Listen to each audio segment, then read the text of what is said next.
what do you think finding sheds means on your property? Like, I'm thinking of kind of a rateability scale maybe, but what does that mean to you? If you put the habitat on a report card, I think if you have sheds on there, it puts you in that A category, which means, you have the cover, you have the winter browse, you have the winter food, and you have the safety. And if you don't have any of those things, or you only have one or two, you're probably not finding antlers. If you don't have the habitat to hold them, you're not going to find the antlers. So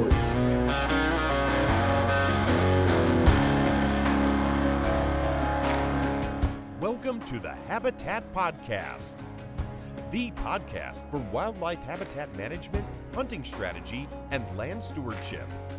And now, your host, Jared Van Hees. Welcome to the Habitat Podcast. All right, everybody. We are back. Another episode of the Habitat Podcast. Mr. Hutch, how we doing today, bud? I'm not doing too bad. How about you? Good, Right, man. I like your hat. Yeah, it's not bad, is it? Pulled it out of the closet just for today. Just for today, because as you know, I'm not a big hat wearing guy. So, but my wife needs to give me a haircut, and so I got to do something. I got a nice alfalfa gray sticking up in the back there patch, so we got to do the hat today. That happens with age, though, boys. Trust me. Trust me. I hear you there, buddy. And then our special guest today is wearing one of my favorite hats, which is in my garage upstairs, Mr. Ryan Lawrence, Antler Anchor Company. How you doing, Ryan? Doing well. How are you guys doing?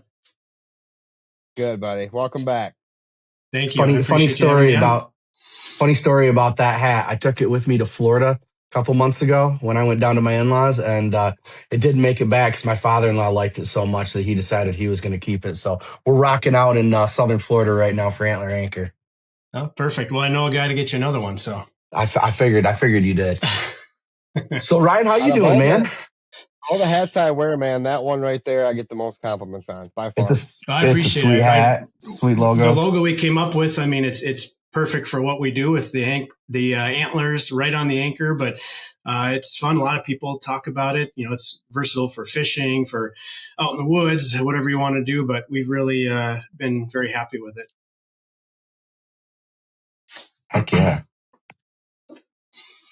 Yeah, as we were talking, it's a hot day over here. It's 67 degrees here in March, and this is like prime time for shed hunting for us and stuff. But this is like the worst possible day for shed hunting. It's hot, sunny, and hard to see antlers, and sweating like crazy out there trying to find them. So this is like the worst day for a March day you could have if you're looking for sheds, at least.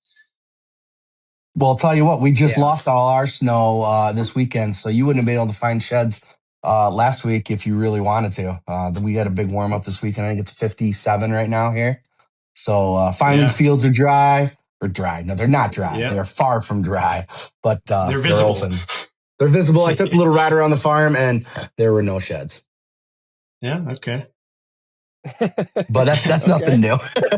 Yeah.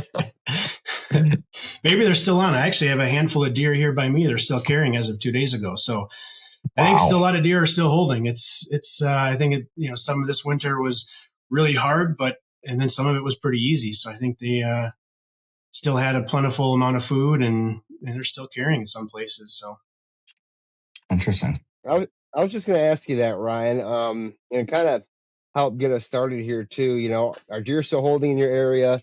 Mm-hmm. I frost-seeded a bunch of clover and alfalfa on Friday, and I didn't find any sheds, but I'm not the best at looking for them. So why don't we kind of get into, a little bit about your background, why you love shed hunting so much that you even started a company around it, and kind of tell your story to get us kicked off here. Yeah, fair enough. So I'm in Wisconsin, southeastern part. I'm just kind of in the suburbs of the Milwaukee area, so kind of pretty busy around here. Been here for most of my life. By day, I'm actually in the medical field, physician assistant, orthopedic surgery.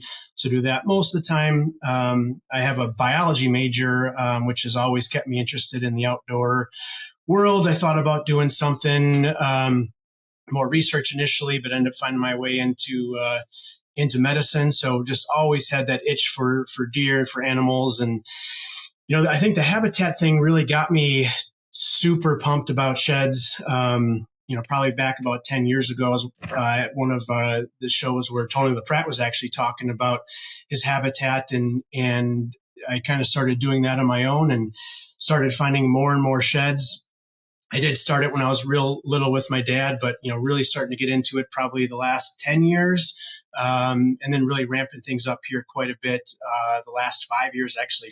Kind of COVID, I feel like that's when everybody started hitting the woods and being outside, is during the COVID time. So now everybody's out in the woods looking. So a couple years back, a lot of sheds have been piles and places where they really need to be displayed and showed off, because there's a lot of miles putting on the ground looking for them. So we really wanted to be able to have a good way of displaying the antlers.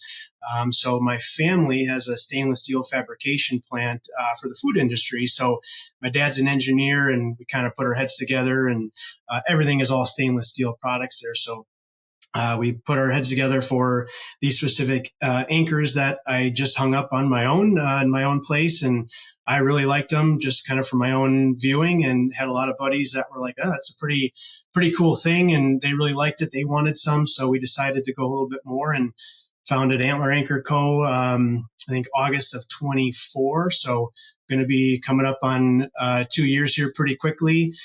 So that's kind of really what got me deep into this. And I think the habitat, honestly, like I said, is what really ramped it up to make it where you're finding more than just one or two here and there. And when you actually find a handful, then you really want to start showing them off, especially if it's bucks that matter to you. And, you put it next to the mount, hopefully the following year when you put it on the wall. So.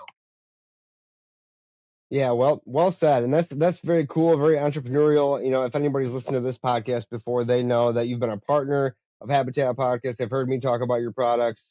Andy had you on his show. Just a good guy too. So that's always nice to have friends. Well, and a shout out to Andy. I mean, I feel like he's the first guy that got me.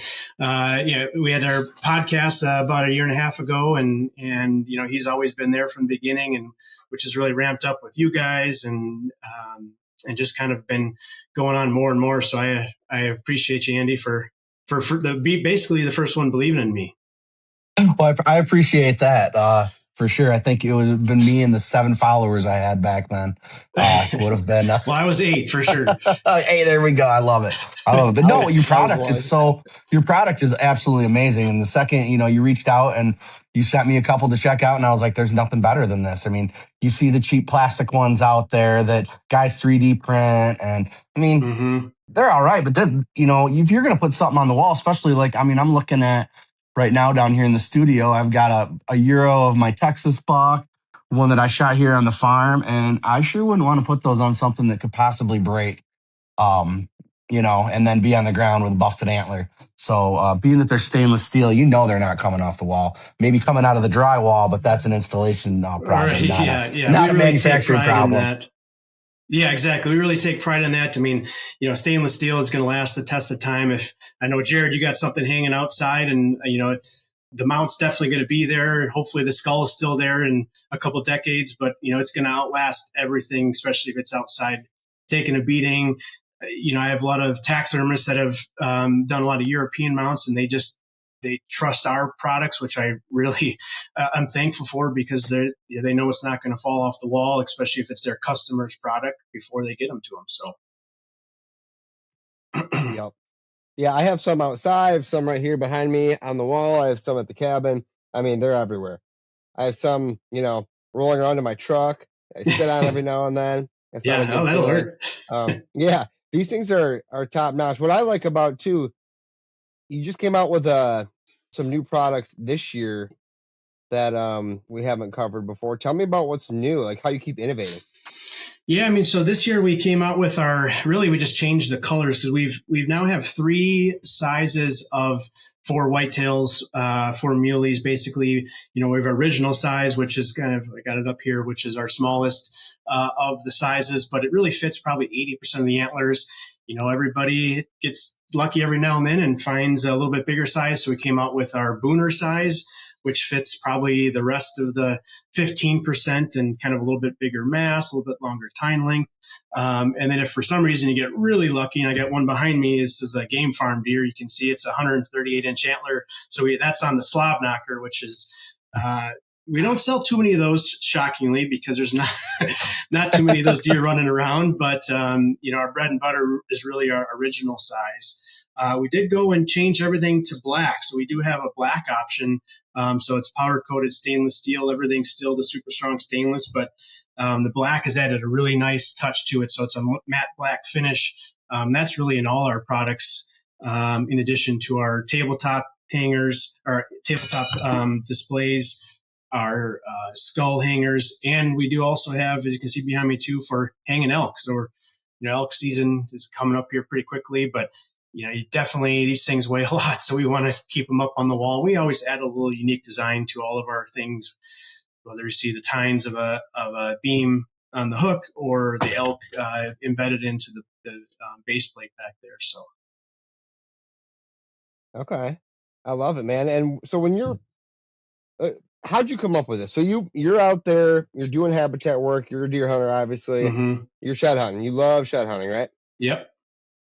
So you just eventually were like, I'm going to invent something that I want to put on the wall that's better than the rest. Or, I mean, they're not super expensive. So I'm curious, like, Mm-hmm. how do you guys even make any money at this thing? They're high quality. They're not expensive. Yeah, and that's the thing that we've, so for a set for people, this is it's $25 for two, so you get a right and left. So pretty reasonable. $25, unfortunately, doesn't go very far nowadays. But we still want to make things reasonable, because if you have a whole bunch of them, we want you to buy more than just two and hang on the rest. But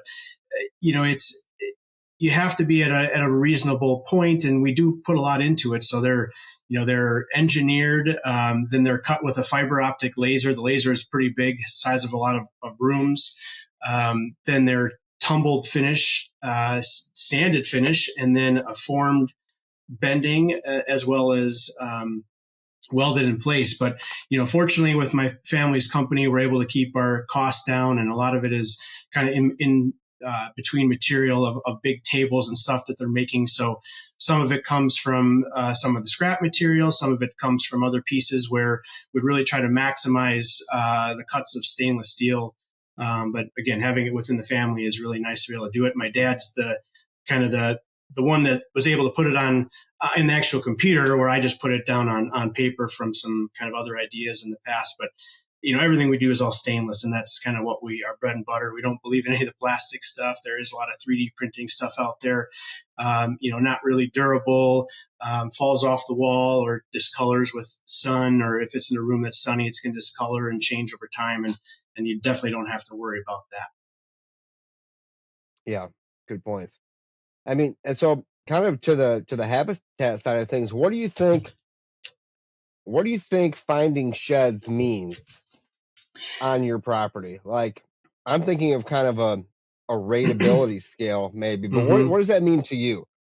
Yeah, I mean, I feel like it's honestly, it's a if you put the habitat on a report card, I think if you have sheds on there, I mean, it puts you in that A category, which means, you have the cover, you have the winter browse, you have the winter food, and you have the safety. And if you don't have any of those things, or you only have one or two, you're probably not finding antlers. I mean, deer, especially up here in our areas, can be pretty stressed. And, if you don't have the habitat to hold them, you're not going to find the antlers. So, yeah, and that's really kind of what got me jumped in this. I did some slight modifications and put in some green plots, and all of a sudden, here's a shed or two, and it's like it clicked. So, getting into the habitat things, you're going to find more antlers, and that's what we're all after. Yeah, I'd agree with that. I think the winter use of a property, right? Especially like Mm-hmm. here in Michigan, where the deer are schizophrenic and crazy. Like, if you can have them hold on you after deer season, Right. that's something. And I found a shed out there on the 40 last year. I didn't look very hard the other day, but where are your top 3 spots that you're going to look for these, and in your farm specifically? I want Mm-hmm. full description of each spot, kind of sort of paint a good picture. Yeah, I mean, ultimately, the people say the classic are food and bedding and the transition periods between, but, I really find it on green sources. So I haven't found I've walked a ton of corn this year. I haven't found a single in corn or around corn with corn in the field still. So I think it's really the green. So I actually, so far this year, I found two literally laying right in the clover plot.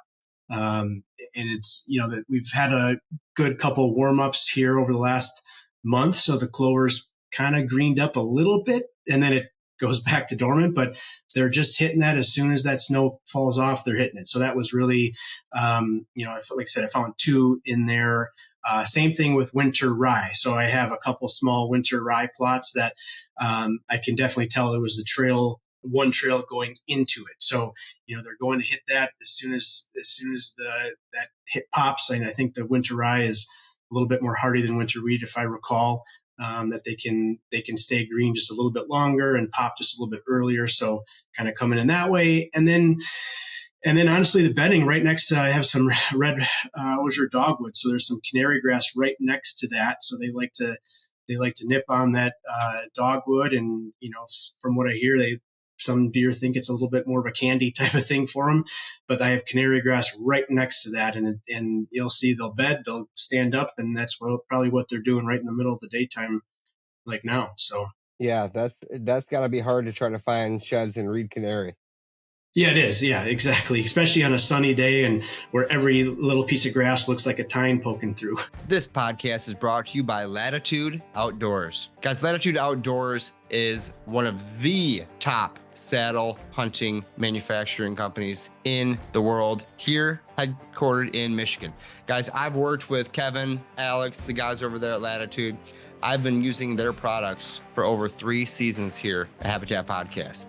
The first deer I shot was that first big buck on the 15 acres out of my Method 2 saddle. That buck, I shot him out of the saddle using the climbing sticks, the platform, everything to get up, and that saddle is just very versatile when selecting a tree. That's the first time I hunted that tree on the 15 acres.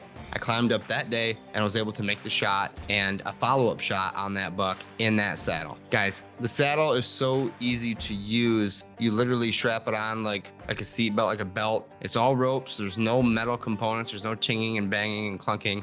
I wrap it around, I step into it, I cinch it down, and I'm on my way out. I also use their Carbon Speed Series climbing sticks. I got those brand new this year. I've been using those all over bow hunting and gun hunting, from public land to private. Very lightweight, easy to carry, stackable sticks. I ended up putting cell strips on mine and using daisy chains. They compact very well, hang out of the bottom of my pack. And when I'm wearing the Method 2 saddle, I can easily pick any tree in the woods and hunt. Guys, if you're looking for a way to outfit your property without spending $200 per stand, like I'm gonna do on the new 40, I'm gonna prep a bunch of saddle trees and keep the deer guessing on where I'm sitting. They will not know my true stand location because I will not have one. Guys, saddles are very versatile. I urge you to check them out. Latitude Outdoors. Again, I've been using them for years and they are great products.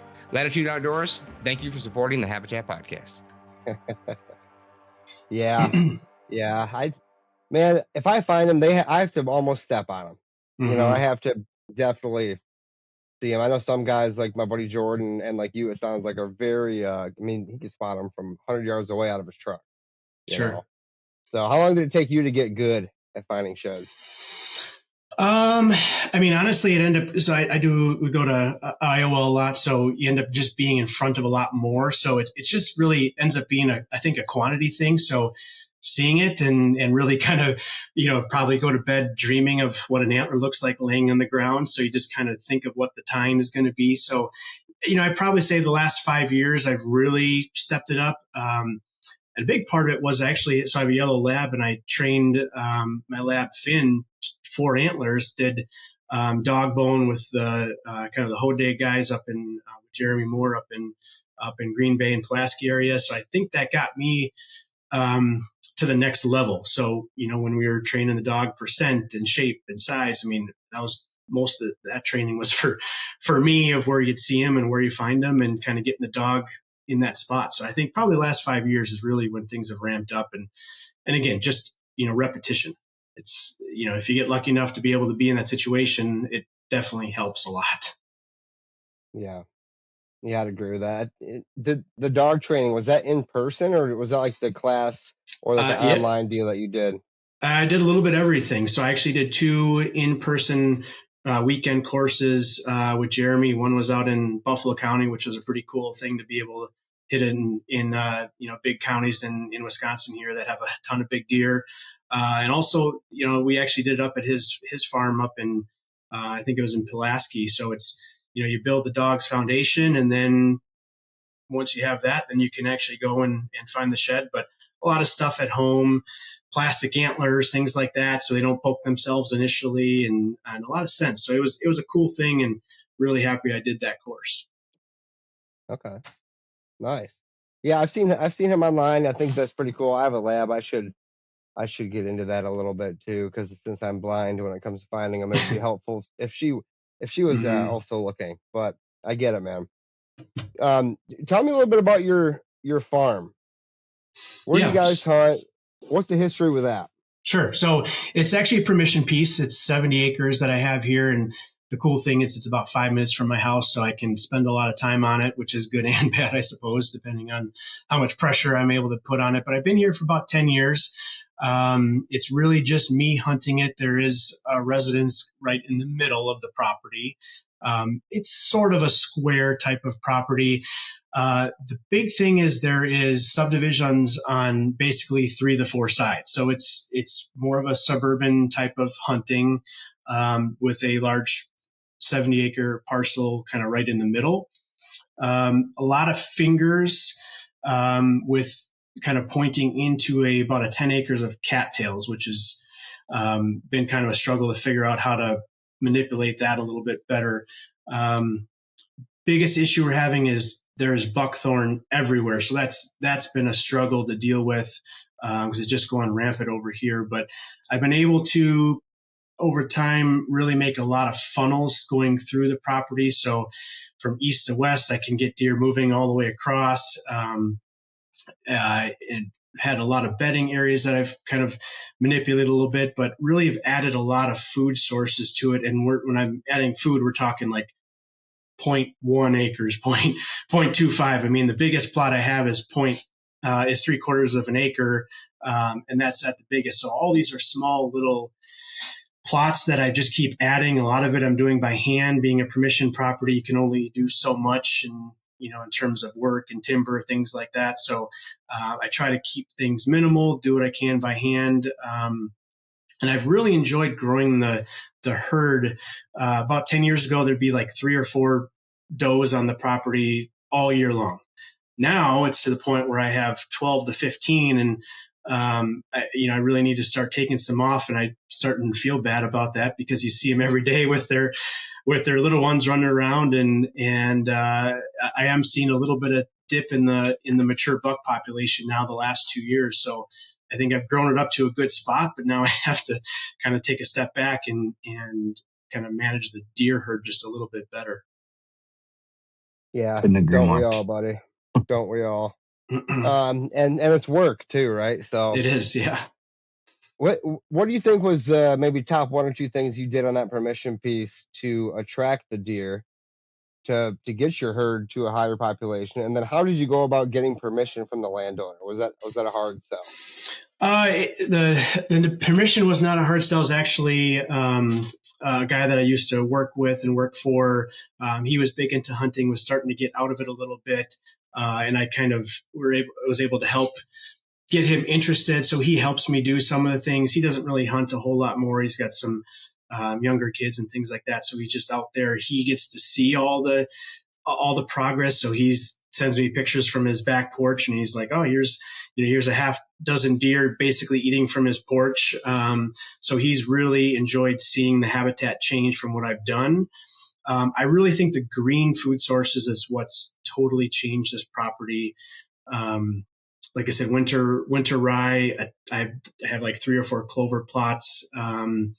And they're eventually going to be putting a horse on the property. So they've did some alfalfa and some clover and stuff for a small place behind the house that it just seemed as soon as I started doing the greens, things totally flipped and deer stayed and does hung out, and they're there all day long basically, and that was really what changed things. You say a horse, like a free ranging horse, going to be on the 70, or do they have just a little pasture?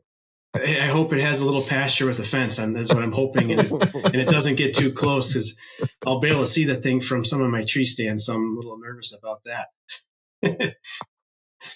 Well, it should be a good cover scent to get you in and out of the stand, I would think. Yeah. Having a horse right there. Yeah, it's true. Now, when you talk about finding sheds and like spots to find sheds, you like the green. I had a guy tell me one time, check edges of conifers. Whenever you go out, check an edge of a conifer, because a lot of times I guess it'll knock their antlers off if they're not quite ready. Is that something that you find to be true? Yeah, for sure. I mean, edges, and I just was here in Iowa last week, and most of the antlers we found run edges.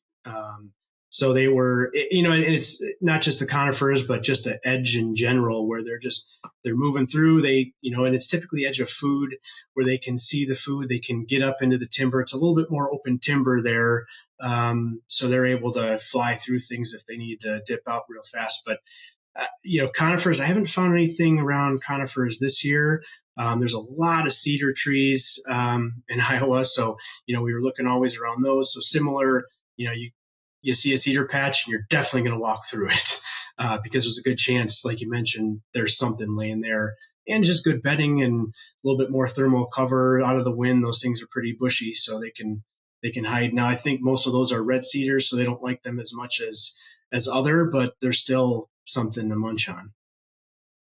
Yeah, absolutely. Do you think that the whole edge thing is because the pedicle isn't quite ready to let go yet? For them brush them off, or do you think it's just because they're spending the majority of their time in that area, and so when it's ready, they stand up and it falls off? Yeah, I think it's more that they're just not ready yet. I don't know that they pull off necessarily, because really an antler falls off. The pedicle degrades really over a couple weeks time. So it's based off when the testosterone drops of the deer. So typically we'll see bigger, more mature deer drop faster because their testosterone tanks a little bit quicker than a younger deer, but it takes a couple weeks to do it. So, I think at the very end, if it does hit a tree, it's about going to pop off probably in the next couple minutes anyways. But it's interesting. Antlers are such an interesting thing. I think that's why we like them so much. They're the fastest growing. They're technically really an organ. So they're the fastest growing organ. They really grow like a quarter of an inch, sometimes in perfect conditions up to an inch a day in the summertime. I heard a stat that an antler can weigh up to 30 to 40 pounds when it has that much blood flow in it in the summertime, full of velvet. I mean, that definitely changes once, and I'm sure we're talking more like, game farm deer type of thing with gigantic antlers, but, that the blood then completely leaves, and, unlike a bone in the human body, there's no nerves, there's no feeling, there's nothing. As soon as that velvet drops, the antler is completely bone, and then it falls off. And a couple weeks after they fall off, they start regrowing. So it's just such an interesting thing. But it's, having a pedicle over the course of a couple weeks, use what we call osteoclast to break down that bone and then fall off. And that was holding them on when they were fighting hard in November. It's just such an interesting, very interesting, to say the least. Gotcha. Yeah, I'd agree. I was at a field trip this morning, and they had a caribou in there, and they were talking about that, and people were just blown away. I'm like, yeah, I knew that. Yeah. It is pretty cool though. What's the freshest one you've ever found? Have you found one that's been like bloody on the bottom still? Yeah, I found one just a couple days ago that still had some blood on it. Wow. Whether that was still frozen on there or not. But I mean, when you come in my area here, it's becoming such a popular thing. There's a lot of good public land, non-huntable public land, where there's some gigantic deer walking around. And I mean, there was a big deer around a couple years back that myself and another 10 people were standing around the deer waiting for the antlers to drop off. I mean, and it's like whoever's going to be able to run to that antler the fastest. But I did hear a guy that I know watched the antler fall off this year, and and picked it up. And I know he took it to the Iowa Deer Classic. So it's, it happens. It would be really cool to see it. That's for sure. Heck No yeah. kidding. What's the biggest shed you found? Biggest shed I found was 73 inches, which was right here on my home place. So it's been a couple of years, and I'm really good. This year I've been really good at finding the small ones, which I think is probably a good thing in terms of being able to spot them, but nothing too crazy big this year. I do love the ones that just have a ton of mass and, nice big pedicle to know it's older, but a lot of younger deer this year. So. Do you think the big boys are still holding, maybe the older ones, or not? I think less likely that. I think probably the younger ones are still holding more. Like I mentioned, I think the testosterone, when it drops quicker in an older deer, makes them drop faster. So I think they're probably off mostly. It just depends on where. I mean, you think you'd know where the antler is, and you see the deer all day long, and half the time you don't find them. So they're really only 30% of antlers are found. So even if it's on your property, most of them are chewed up or you just don't see it. I mean, it just depends. Yeah. Yeah, Good I tend point. to find them when they're about half chewed up. Yeah. Usually when I can find them. With your 70 that you have permission on, do you avoid that at a certain time of year or anything to avoid stressing the deer out or dropping elsewhere? Like, do you wait till a certain time before you go look, or are you kind of just like, I have today off or this afternoon off, I'll go today? Yeah, so I haven't really actually pressured at all this year. So I've only done some frost seeding, which I use the Vitalized stuff this year, and I'm super excited about that alfalfa, which hopefully that turns out real well. But it's only been just around the plot, so you just go over there real quick, do some frost seeding, and lucky enough to find one. I haven't dug into anything over there with a couple of cameras still up. I've seen them holding, so I don't want to drop them off. There's neighbors everywhere. There's bird feeders everywhere in all the neighbors' backyards, and that's probably where they're most likely to be. And I'm just trying to give myself here the better odds. Public land, people are going early and often, and it's just a much different ball game. So that's definitely one thing I tell people is, if you can, wait. This episode is brought to you by Everland Outdoors. Formerly known as Aerial Wildlife Solutions, these guys make the best maps of your property with their drones. No satellite imagery, no blurry pictures, HD photography of your property. You can see every blind, every stand. I even see bedded deer on my 40 acres. Give Lee and Adam a call. West Michigan guys, startup company, making great maps, the best I've seen in the industry. Check them out at Everland Outdoors. Interesting. Yeah, I didn't know if that would be a strategy or not. I like that. What are some other things that you tell people? Give me like your top 3 other shed hunting pieces of advice. Yeah, so it gets to be, like as we mentioned today, the sunny day is real challenging. I mean, there's people that won't go out because of certain conditions, and it's hard. If you have time, I'm going to go out. But sunny days are a challenge, and it's really walking with the sun. Really want the sun at your back where it's going to glow an antler. If you're walking into the sun, you're going to have a real hard time seeing things. If you're by yourself, follow some of the trails. Deer are walking through, there's a good chance you're going to find them on one of those trails. If you're walking with buddies, which is also a lot of fun, we do more grid searching. So we're on our maps, whether it's Onyx or whatever it may be, marking out, let's do this section, and we're going to walk back and forth. We're going to go 30 or 50 yards apart and really try to hit it well. I would, and if you're only going to a certain area and you're going somewhere else the next day, maximize what makes sense. Like I said, edges, food sources, if there is any. I mean, that's a tough thing. Woody browse, try to think of where the deer are going to be at this point. Put yourself in their shoes, what they're doing in the middle of the day, where they're at walking through from here to there, and just imagine where you're going to be. And ultimately, just not walking too fast. I mean, if you're trying to beat the next person over the ridge, there's a good chance you just walk past 2 of them and you're not going to find anything over the ridge. So it's take your time, really go slow, take a look back, turn around. I do it all the time where I walk past a log. I'm going to turn around to make sure there's nothing there, or if I didn't miss something, because antlers lay differently, whether it's an angle one way and angle the other way. It just depends on how the sun or daylight's hitting them. Rainy days are really good. Typically, white bone pops pretty quick, pretty easily, as you'll see bones and skulls hanging around a little bit. But it's just take your time. I mean, it should be a fun thing. It should be a way to get out to enjoy. It should be a way of scouting. I mean, you should really take it all in and not just be, completely nose in the ground as much as some people are. Enjoy it. That's what we're here. The habitat side of things, the hunting side of things, shed hunting. I mean, it's all meant for us to be out there and enjoy, what God gave us, basically.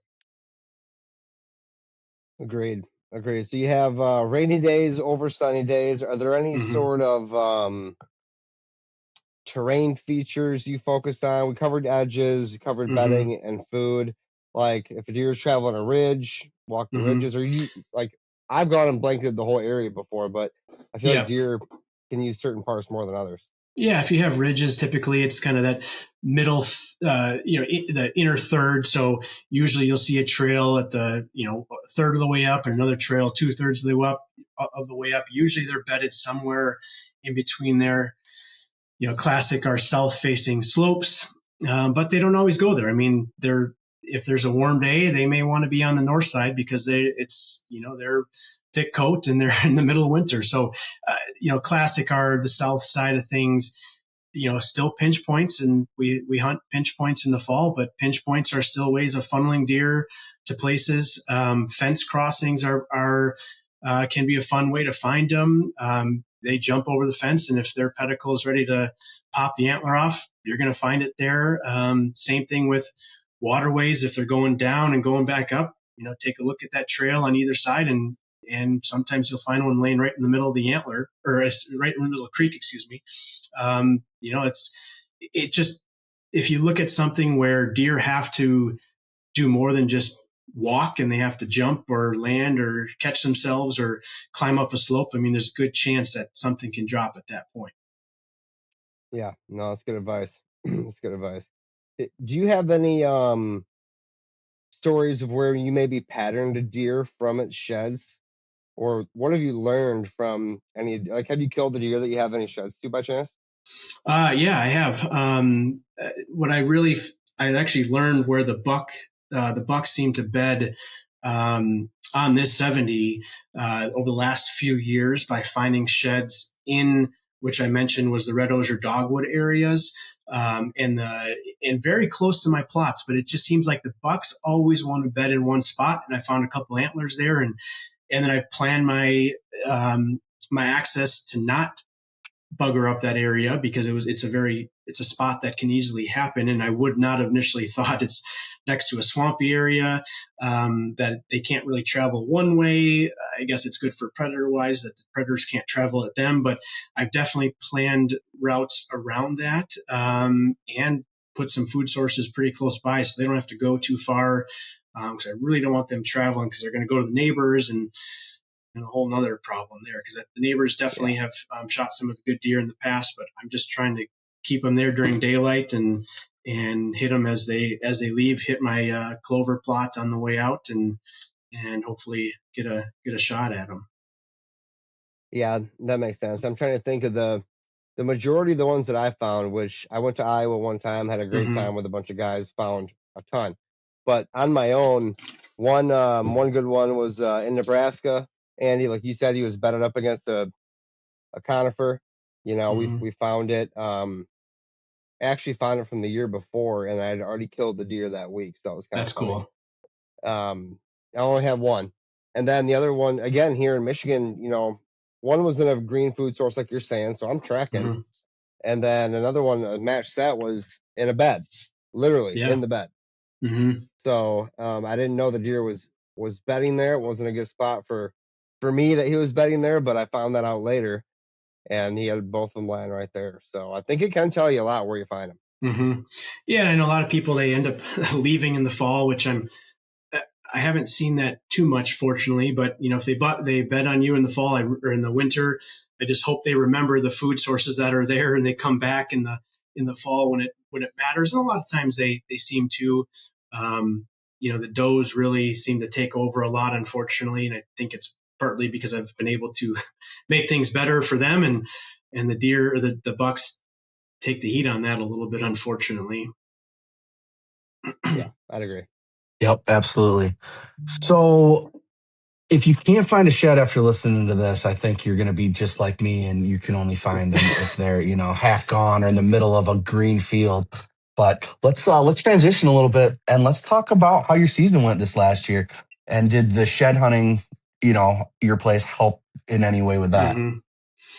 So I did not shoot a buck this year, unfortunately. But this was the year that I've never seen so many deer hunting. The habitat was good. Everything I did, I felt pretty good about. There's always more things we want to do, but I set myself up pretty well where deer would funnel exactly as I had hoped. Unfortunately, it wasn't any of the bucks that I'm after. I've been really looking more for an age class. I'm trying to get to a 4.5-year-old or better.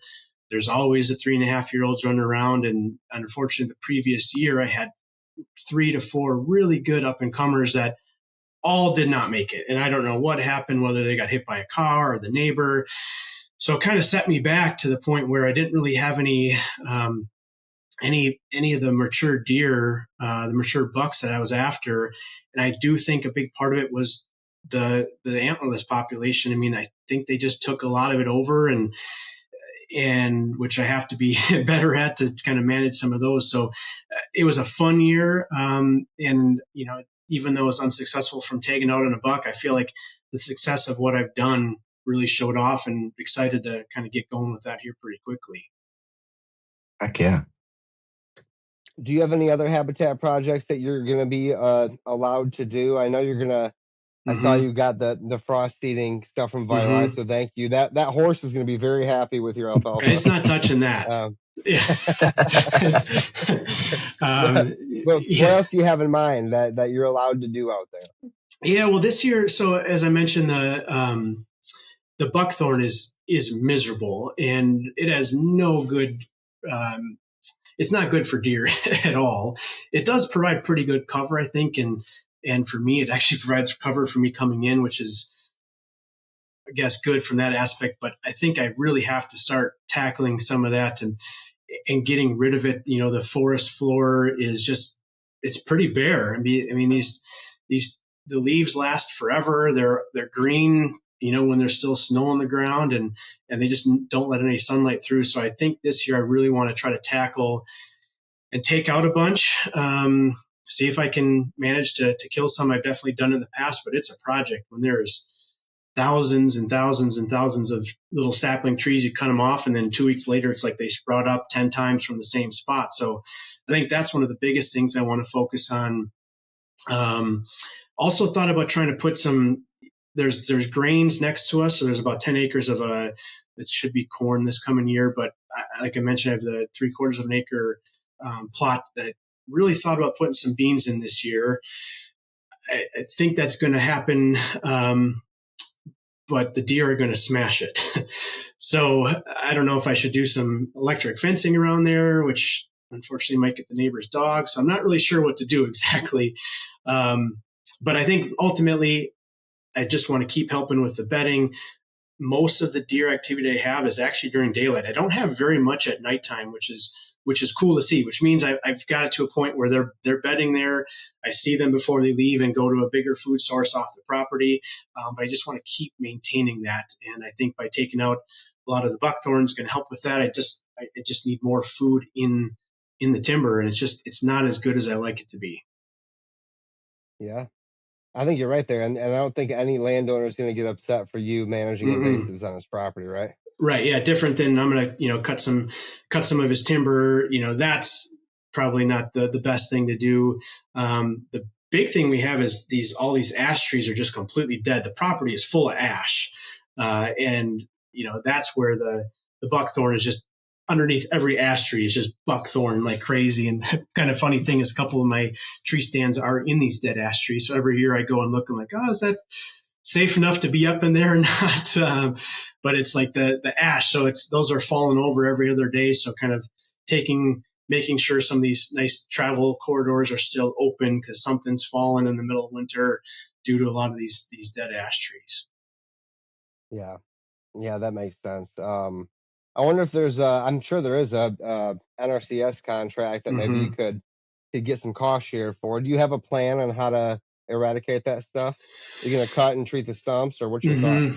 Yeah, that's my plan. And it's such a big undertaking in the way the property's set up. There's all these little fingers, like I mentioned. So I figure if I can kind of just tackle one finger at a time and not go too crazy, not having deer move all over the place, and ultimately see if what I can do is actually worth my time, versus needing, bigger equipment, bigger stuff. Or, I'm going to go in there and spend a couple hours, cut a little bit, treat a little bit, and just see what happens. Probably move some of the brush and in some good spots to block views or provide a little bit better cover. So I think I'm just going to go slow and try to tackle as much as I can, because it's a project. There's no doubt. Hey guys, Al here, Vitalize Seed. I want to talk to you about what's new for 2026.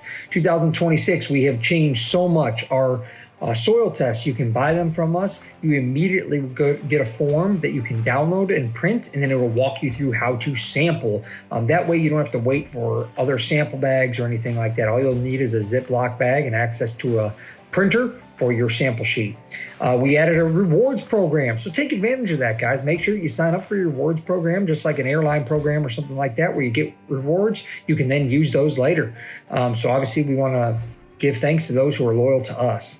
Another thing that we added was a new Alfalfa Edge product, which is an alfalfa-based product. We're doing a lot of that for frost seeding. We have extended our bundle packaging to lawn care, garden, granular fertility, foliar fertility. We do have our entire foliar stack, granular stack, etc. Again, all natural organic products.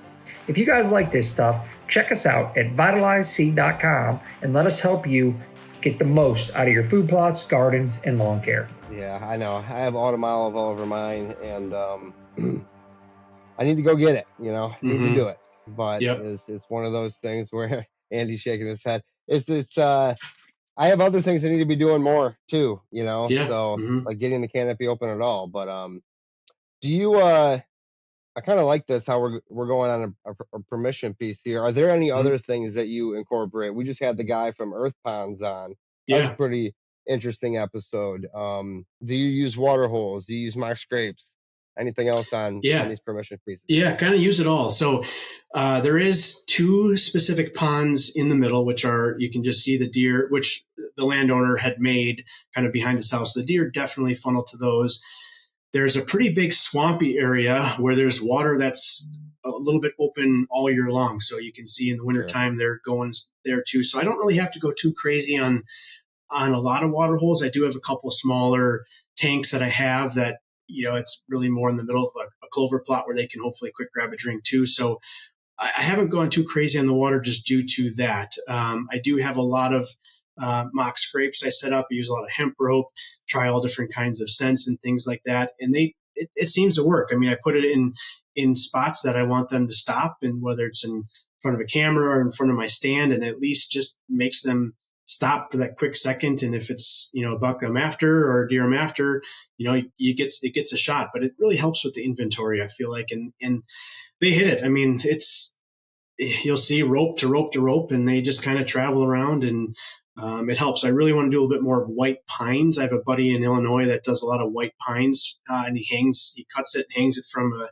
tree limb, and you don't have to put any scent, and they just smack it. So that's something I want to do a little bit more, but we don't have really too many white pines in the area that I want to cut anyways to take some branches from. But yeah, I mean, I've just done as much as I can, with a lot of advice that I hear from you guys, and just everything together, just to manipulate it and try to manipulate the deer how I want them to move and want them to walk, and all those things are all features to do so. There's not much. It's pretty flat. There's a little bit of some ridges here, so it's more of tree lines and buckthorn and things like that manipulate the deer through, and ultimately the cattails. That's a huge thing. The 10 acres of cattails seems kind of useless. You can't really do anything with it, being wetlands, but they do bed on some of the top areas. So a lot of the plots I have are right on the edge of cattails. If they're 8-10 feet tall, it's a good barrier, and then they can feed and they can go either direction on the property. So the cattails it's a barrier, and it's also a plus, I guess. Yeah, I'd agree with that. I'm glad you brought that up. Our buddy Matt Zaw, who's on here quite a bit, part of the HP crew, he loves cattails, and I think I do too. I think it has a lot to do with if you're seeing cattails, you're probably looking at a spot where a lot of people aren't going to go into very often, unless you're crazy and like us and want to get out there. But they're probably just used to being around those and associate safety or low pressure with wet cattail filled areas. So yeah, I have a few popping up on my place now that we cut a bunch of trees, and I'm excited about it.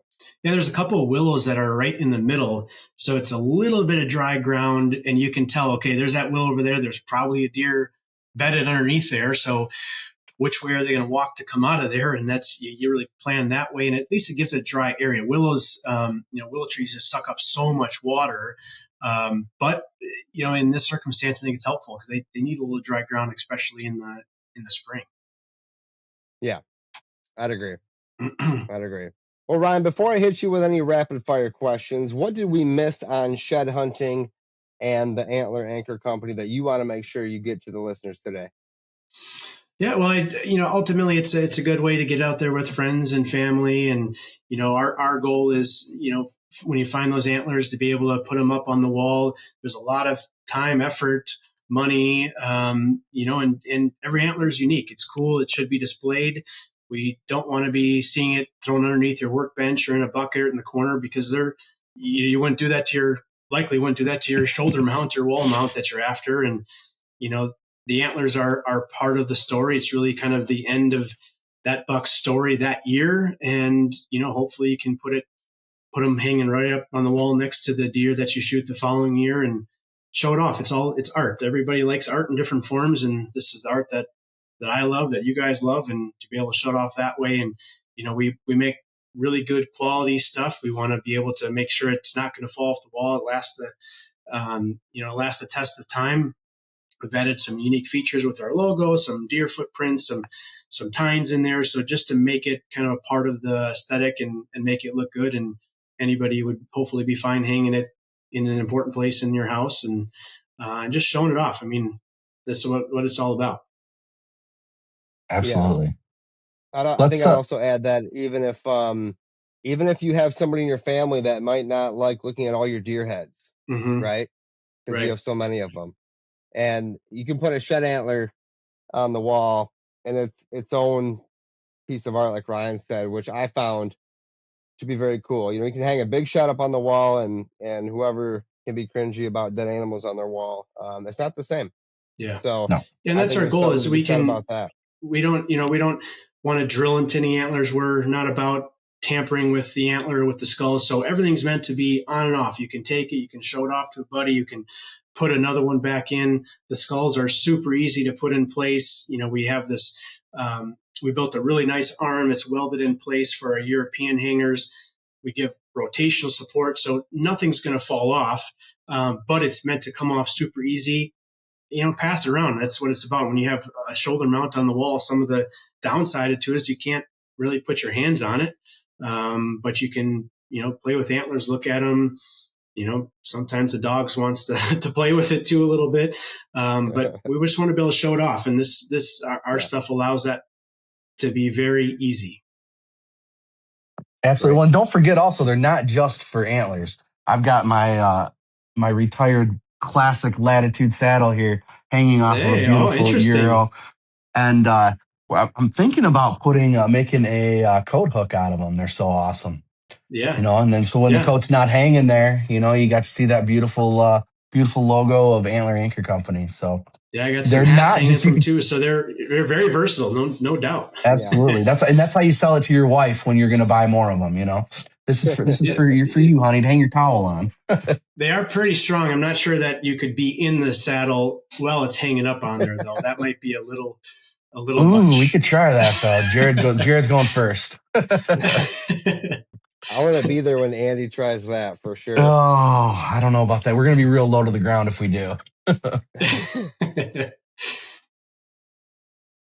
Well, awesome, boys. Well, Ryan, thanks so much. Let's get to our rapid fire segment brought to you by Latitude Outdoors. If you are ready, my friend. Let's do it. I'm ready. All right, your favorite beverage?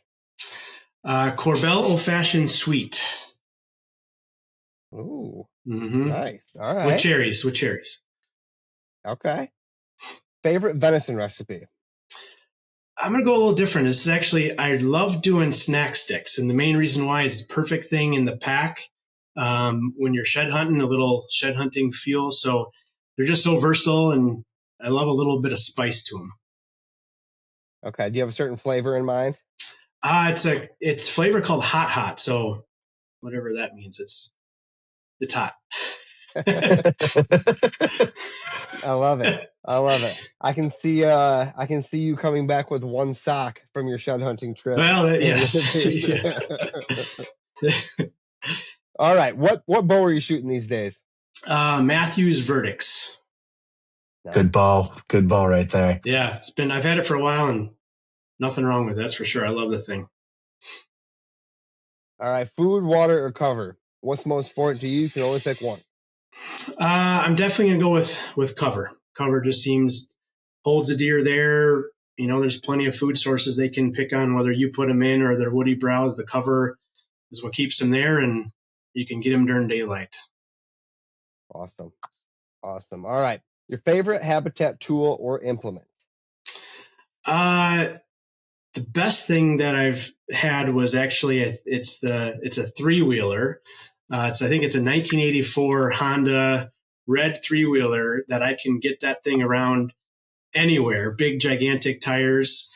Got it stuck only once last year in 10 years. So that would be the best. And I guess the second would be, which probably makes me sound soft, is my Milwaukee battery operated chainsaw.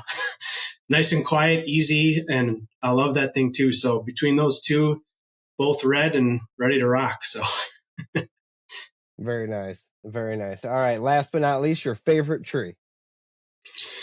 I'm gonna go with a pear tree.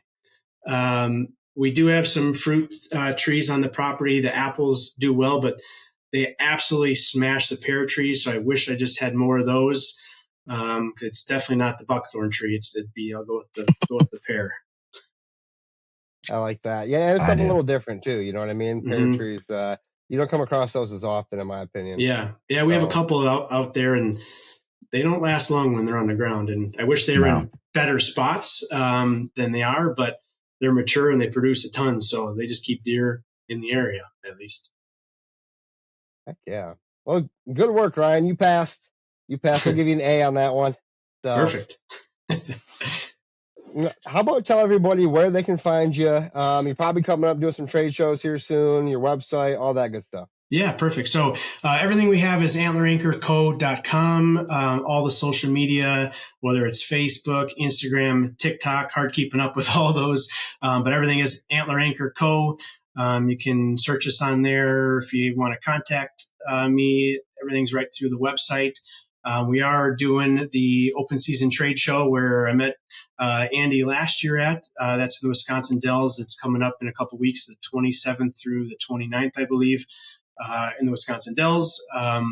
We'll also be doing Deer Fest in the summertime, which is in Stevens Point, Wisconsin. So we're staying pretty local on the shows, but pretty active on social media, on all the platforms. And you always love seeing, antlers in general, but even better in our products. So you can always send us pictures. We're happy to repost and tag us in it. We appreciate everyone's support, and definitely you guys being there along the way with me. So.